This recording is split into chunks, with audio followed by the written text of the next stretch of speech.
चलिए प्रश्नावली 5 के 28वां सवाल, 27 तक हमने प्रश्नों को सॉल्व कर चुके हैं और 26-27 में जो प्रश्न पूछे गए थे उसमें भी हम के की वैल्यू ज्ञात किए थे। सेम उसी के प्रकार के ये भी प्रश्न है, ठीक है। तो इनको हम सॉल्व करते हैं। प्रश्न में दिया गया है कि जो हमारा फलन है एफ एक्स, तो एफ एक्स यह भी हो सकता है कि एक्स प्लस 1 भी हो सकता है और कॉस एक्स भी हो सकता है। एफ एक्स की वैल्यू कि एक्स प्लस 1 या कॉस एक्स नोट कर सकते हैं।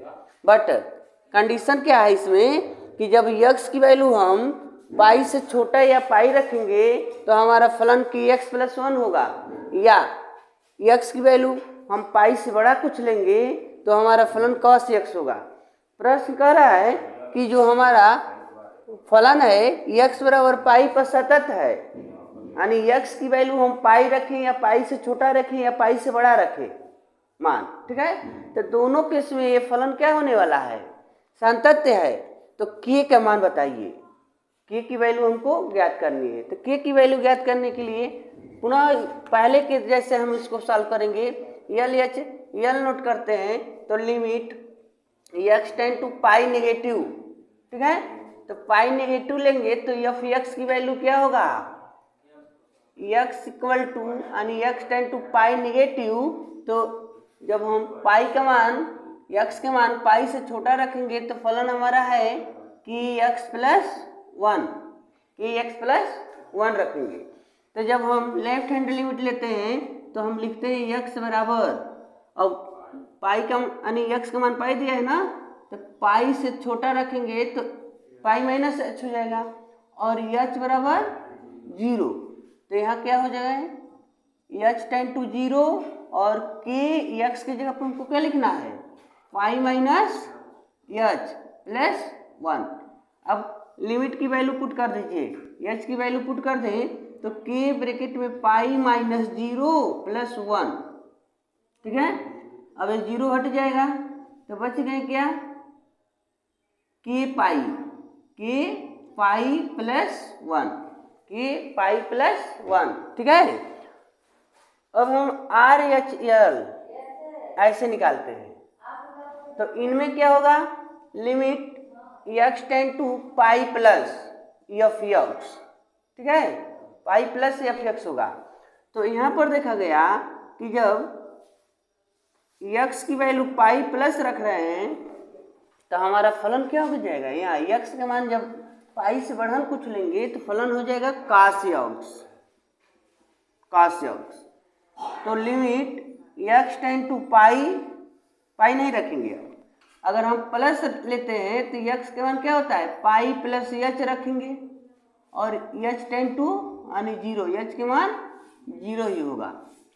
तो यहाँ चेंज कर देते हैं, यहाँ लिख देंगे एच टेंड टू 0 और कॉस एक्स की जगह पर क्या लिखेंगे, pi minus H, pi plus H, ठीक है, पाई प्लस एच है, ठीक है। तो लिमिट एच टेंड टू 0 और देखो ये कास 180 प्लस थीटा हो गया, ठीक है। कास 180 प्लस थीटा क्या होता है, माइनस कॉस थीटा, तीसरे में चला जा रहा है। जैसे कुछ जोड़ेंगे 180 में तो तीसरे में चला जाएगा, और तीसरे में कास नेगेटिव होते हैं। तो यहाँ लिख देंगे माइनस कास एच, और एच की वैल्यू रख लीजिए। तो जैसे ही एच की वैल्यू रखेंगे तो माइनस कास 0, और कास 0 के मान 1 होता है, अब पहले से माइनस है तो माइनस से, ठीक है। तो ये प्रश्न में हमको के का मान निकालना है। प्रश्न तो कहा है कि एक्स बराबर पाई पर यह फलन संतत है। अगर संतत है या सतत है तो L H L equal to R H L होंगे। तो अगर ये ऑलरेडी पहले से है तो इनकी वैल्यू देखिए, इनकी वैल्यू है के पाई प्लस 1 और इनकी वैल्यू है -1। तो इसको उधर ट्रांसफर कर दें तो के पाई इक्वल टू -1, ये भी उधर जाएगा तो -1। तो के पाई बराबर -2, तो के का मान क्या मिल गया, -2/पाई, ठीक है। ऐसे के वैल्यू हमको प्राप्त हो जा रहे हैं, -2/पाई। देखिए यहाँ पर तो मान लो के का मान हमको यहाँ मिल गया -2/पाई, के का मान मिल गया। तो इसी के आधार पर देखिए 29 नंबर का प्रश्न हमको मिल गया। तो जैसे कि इसमें हम k की वैल्यू ज्ञात किए हैं, तो यहाँ भी 29 नंबर के प्रश्न में भी कह रहा है कि एफ एक्स की एक्स प्लस 1 अपान की एक्स प्लस 1 और दूसरा फलन है कि 3x माइनस 5। यदि यहाँ पर कह रहा है कि x less than equal to 5 और यहाँ के दिया है कि x इज ग्रेटर देन 5, तो जब हम x का मान 5 से छोटा पाएंगे या 5 के बराबर पाएंगे तो हमारा फलन की x प्लस 1 होगा, और x की वैल्यू हम 5 से कुछ बड़ा पाएंगे तो हमारा फलन 3x माइनस 5 होगा। कह रहा है कि x बराबर 5 पर फलन सतत है, सतत है, x बराबर 5 पर फलन सतत है। तो k का मान बताइए, यानी 29 नंबर के प्रश्न में भी k का मान हमको ज्ञात करना है। तो k का मान ज्ञात करने के लिए देखिए कैसे ज्ञात करते हैं। देखिए इसको कैसे सॉल्व करते हैं। तो यहाँ हमको दिया है कि x के मान 5 से कम या 5 के बराबर हो तो हमको ये फलन लेना है, और जब x के मान 5 से बढ़ा लेंगे तो हाई फलन लेना है। ठीक है, तो चलो एक बार हम 5 के बराबर ही रख देते हैं। अगर हम सीधे एफ ए निकाल दें, ठीक है, एफ ए निकाल दें, एफ ए का मतलब F5 कहा है ना कि x के मान 5 के बराबर हो, तो जब 5 के बराबर लेंगे तो हमारा फलन क्या होगा कि x प्लस 1। तो k x की जगह पर हम क्या लिखेंगे 5 प्लस 1, यानी क्या हो गया 5k प्लस 1, यानी एफ ए का मान क्या मिल गया 5k प्लस 1। और एक बार हम RHL नोट कर देंगे। क्यों RHL नोट कर रहे हैं, क्योंकि जब हम x का मान 5 से कुछ बढ़ा लेंगे तो 5 से बड़ा कब लेते हैं, मतलब पॉजिटिव कब लिया जाता है जब हम RHL लिमिट निकालते हैं। ठीक है, तो इसमें क्या करेंगे हम limit x tend to 5 plus, तो 5 प्लस लेंगे तो फलन हमारा 3x माइनस 5 हो गया। तो जब यह लिखेंगे तो x के स्थान पर हम क्या लिखेंगे x बराबर 5 प्लस h लिखेंगे और h बराबर 0। तो यहाँ लिखेंगे लिमिट h टेंड टू 0 और 3x की जगह पर 5 प्लस h माइनस, लिमिट का मान रख दो इसमें 3 5 प्लस 0 माइनस 5, तो यह समाप्त हो जाएगा 0। 5 3 15 माइनस 5 बराबर 10। तो पहले से कह रहा है कि x बराबर 5 पर यह फलन सतत है, तो हम कह सकते हैं कि एफ ए बराबर RHL। ठीक है, क्या होंगे ये बराबर होंगे। तो एफ ए की वैल्यू क्या है, देखो यहाँ पर एफ ए की वैल्यू है हमारा यहाँ 5k प्लस 1 बराबर RHL की वैल्यू है 10। तो 5k बराबर इसको उधर ट्रांसफर कर दें तो 10 माइनस 1 5k बराबर 9, यानी k बराबर 9/5। यहाँ k का मान मिल गया। ऐसे आप k का मान निकाल सकते हैं, बहुत आसान था। इससे थोड़ा सा डिफरेंस आपको मिल रहा है 30, तो ये 28 और 29 सेम एक ही था, जबकि 26 27 28 29 यानी 26 से जो प्रश्न लगाए गए हैं k का मान निकालने का ये सब एक जैसे थे। ठीक है, चलिए देखते हैं। तो इसमें क्या कह रहा है कि 30 में कह रहा है कि एफ एक्स बराबर 5 कब होगा इसका मान, जब x के मान या तो 2 हो जाए या तो 2 से छोटा हो जाए। x के मान 2 के बराबर हो या 2 से छोटा हो तो आपको सीधे 5 नोट करना है, लेकिन जब x के मान 2 से बड़ा हो तो ax प्लस बी या 10 से छोटा हो तभी ax प्लस बी नोट करेंगे। और x is greater than equal to, मतलब x के मान या 10 से बड़ा हो या 10 के बराबर हो तब फलन हमारा 21 हो जाएगा। 21 हमारा सीधे आंसर नोट कर लेंगे। तो कह रहा है कि ये फलन इन नंबरों पर सांतत्य है। ठीक है, तो a और b का मान कितना होगा, इसमें जो फलन दिया है ax प्लस बी, तो इसमें a और b है क्या, इसकी वैल्यू हमको ज्ञात करनी है। तो बहुत आसान तरीके से इसको हम नोट कर सकते हैं। x बराबर अगर 2 पर जांच करें, x की 2 वैल्यू दी गई है 2 और 10। ठीक है, तो अगर x बराबर 2 पर हम जांच करने का कार्य करें तो यहाँ देखिए सीधे हम नोट करते हैं x बराबर 2 पर, यानी एफ ए निकालेंगे। ठीक है, क्योंकि ये फलन तो संतत है, ये है, तीनों निकालने की जरूरत नहीं है हमको। तो जब हम एफ ए निकालेंगे तो एफ ए का मतलब F2, ए की जगह पर हमको क्या लिखना है 2। आज जब हम x बराबर 2 ले रहे हैं तो हमको फलन क्या मिल रहा है, तो हमको मान क्या मिल गया 5।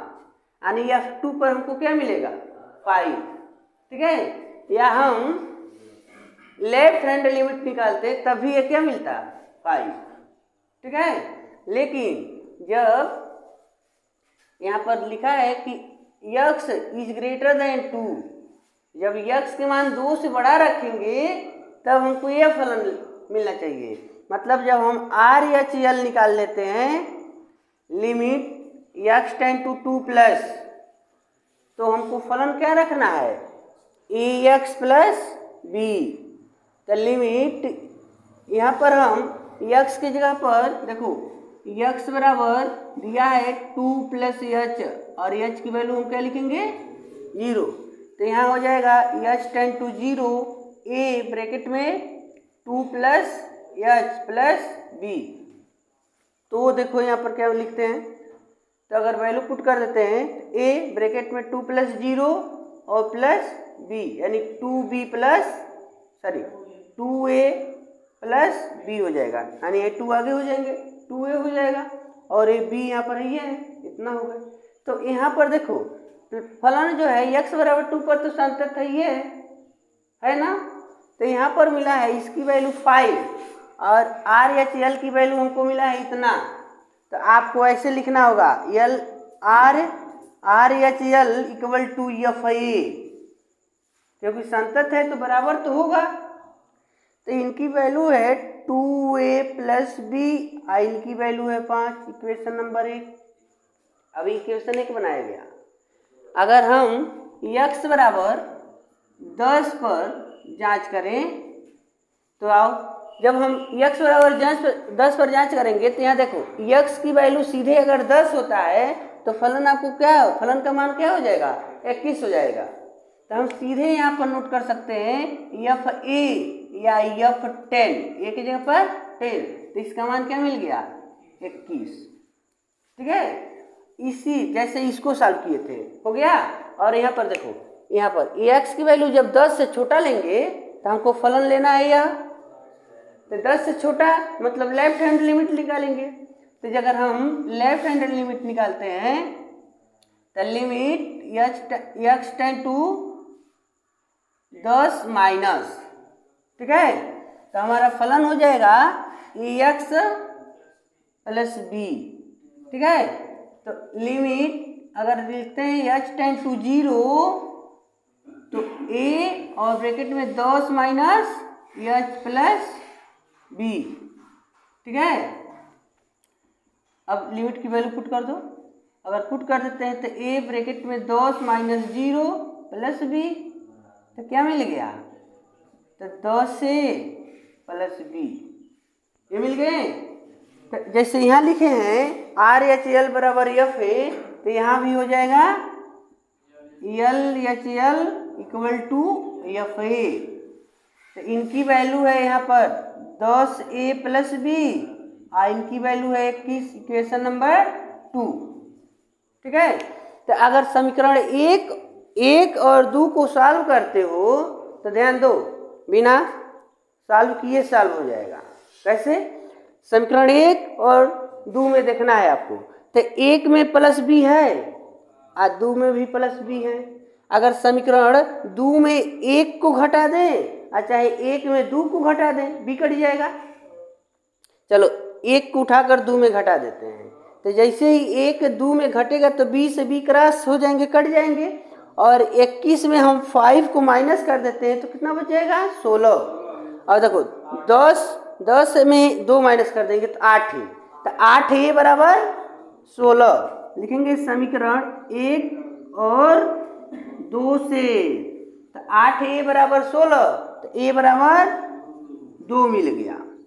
a की वैल्यू क्या मिल जाएगी 2 मिल जाएगी। और a के मान उठा कर समीकरण 1 में रख लो। तो a के मान यहाँ रखेंगे तो 2 यहाँ रखेंगे तो 10 दूनी 20 और 20 जाकर 21 में घट जाएगा। तो b का मान क्या मिल जाएगा b का मान 1 मिल जाएंगे। ऐसे आपको a और b के मान प्राप्त हो गए, ठीक है। इसी के अनुसार कोई भी प्रश्न आपसे पूछे तो सॉल्व कर लेंगे। देखिए 31 नंबर का जो प्रश्न है, कह रहा है सिद्ध करना है, आपको सिद्ध करना है कि f(x) बराबर cos और x स्क्वायर, यानी कोण की जगह पर क्या है जी cos x स्क्वायर द्वारा परिभाषित फलन क्या है? सतत है। मतलब दिखाना है कि यह सतत है। तो ऑलरेडी पहले से हम जानते हैं कि जो cos के पदों में अगर फलन दे दिया जाए तो प्रत्येक रियल नंबर पर कोई भी वास्तविक संख्या दे दी जाए उस पर क्या होते हैं? संतत होते हैं। लेकिन थोड़ा सा डिफरेंस यहाँ दिया है, जहाँ पर कोण होता है x होता है वहाँ स्क्वायर करके दे दिए हैं। ठीक है, तो इसके लिए कह रहा है कि इसको आप सिद्ध करिए। तो सपोज डैट मान लीजिए इसके जस्ट इसके बाद जो हम पढ़ने वाले हैं अवकलनीयता, तो अवकलनीयता में जो आएगा निहित फलनों का अवकलन करना, तो कुछ हम मानने का कार्य करते हैं, टी मानते हैं। ठीक है, तो यहाँ जैसे कि इसका अगर अवकलन करते तो यहाँ पर ये डिस्टर्ब कर दिया, तो इसको हम कुछ ना कुछ इसको मानते, टी मानने का काम करते हैं। तो यहाँ भी उसी के अनुसार हम सॉल्व करेंगे। जैसे कि यहाँ डिस्टर्ब करने वाला फलन है तो लिखा जाएगा इसको केवल एच एक्स, एक फलन मान लेंगे एच एक्स बराबर एक्स स्क्वायर, एक यह फलन हो जाएगा। और तथा दूसरा हो जाएगा आपका जी एक्स। अब नाम हम चेंज कर रहे हैं, दोनों को मिलाकर ये बनेगा, तो इनका हो गया कॉस एक्स। ठीक है, तो जी एक्स जो है कॉस एक्स है और एच एक्स जो है केवल एच स्क्वायर है। ठीक है, तो दोनों को कंबाइन करने पर हमको यह फलन मिल जाता है। तो हमको ये दिखना है कि यह सातत्य है कि नहीं है। इसमें कोई लिमिट नहीं दी गई है, एक्स की वैल्यू नहीं है, तो हम रियल नंबर पर जांच करेंगे। तो ऑलरेडी देखिए हम लोग को यहाँ पर दिख रहा है कि यह एक बहुपद है, बहुपदीय फलन है। ठीक है, तो यहाँ पर कह सकते हैं कि h x equal to x square एक बहुपदीय फलन है जो सभी वास्तविक संख्याओं पर सतत होते हैं। ठीक है, यानी जो बहुपदीय फलन होता है इसमें अगर इसको जांच करना चाहते हैं तो कोई भी नंबर आप लेकर जांच करेंगे तो सभी संख्याओं पर यह सतत मिलेगा। ठीक है, तो यह बहुपदीय जो होता है फलन आपको प्राप्त हो जाए तो आप कह सकते हैं कि ये फलन सभी वास्तविक संख्याओं पर क्या होंगे? सातत्य होंगे। उसी प्रकार अब यहाँ पर केवल काश यक्स है, तो काश यक्स भी क्या होता है? सभी जो वास्तविक संख्या होती है उस पर सतत होते हैं। तो यहाँ कह सकते हैं g x equal to cos x. तो काश यक्स सभी रियल नंबर पर सतत होता है। ठीक है, काश के पदों में अगर कोई फलन दे देते यह भी सभी रियल नंबर पर क्या होते हैं? सतत होते हैं, सातत्य होते हैं। तो यहाँ पर आप पढ़े होंगे कि अगर देखा जाए तो गॉफ की वैल्यू निकालते हैं, गॉफ, तो यहाँ पर है गाह, g of h, g of h. तो इनको किस फॉर्म में लिख सकते हैं? तो जी और ब्रैकेट में एच एक्स। तो जी और एच एक्स की वैल्यू क्या है? X square. एक्स की वैल्यू यहाँ पर दिख रहा है एक्स स्क्वायर, तो एक्स स्क्वायर और जी एक्स, देखो यहाँ जी एक्स है तो कॉस एक्स लिखते हैं, तो जी एक्स के बजाय एक्स स्क्वायर है, तो यहाँ लिख सकते हैं कॉस, और यहाँ एक्स है तो वहाँ हम लिखेंगे एक्स स्क्वायर। यानी गॉ की वैल्यू हमको मिल गई कॉस एक्स स्क्वायर। यानी दोनों को जब आपस में कंबाइन किए, यानी जी एक्स और एच एक्स में जब हमने रिलेशन को स्थापित किया तो हमको मिल गया कॉस एक्स स्क्वायर। ठीक है, तो इससे ही साबित होता है कि जो ये फलन हमको मिला है कॉस एक्स स्क्वायर, यह भी एक सातत्य फलन होगा, क्योंकि इसको अलग अलग हम दो पार्ट में लिखे तब हमने कहने का काम किया कि एक्स स्क्वायर एक बहुपदी फलन है इसलिए सातत्य होगा। और यहाँ पर जी एक्स जो है काश एक्स के पदों में था, तो काश का जो फंक्शन दिए जाते हैं वो सभी रियल नंबर पर वास्तविक संख्याओं पर संतत होते हैं। तो जब दोनों को कंबाइन किए यानी जी ऑफ एच निकाले, तो इस कंडीशन में देखें कि वही मूल हमको फलन प्राप्त हो गया जिसको हम तोड़ कर चले थे। ठीक है, तो इस प्रकार कह सकते हैं अतः यानी f x equal to cos x square भी सभी रियल नंबर पर सतत यानी है, सतत फलन है। तो यही आपको सिद्ध करना था कि cos x स्क्वायर जो है सभी वास्तविक संख्याओं पर सातत्य है कि नहीं है। तो अगर छोटे छोटे पार्टों में इसको डिवाइड करके हमने चेक किया तो सातत्य हैं, और उनको जब आपस में संबंध बनाए, संयुक्त किए हैं, तभी यह सातत्य हो रहे हैं। तो आप कह सकते हैं कि जो f(x) की वैल्यू cos x स्क्वायर है, यह फलन सभी रियल नंबर पर सातत्य होगा।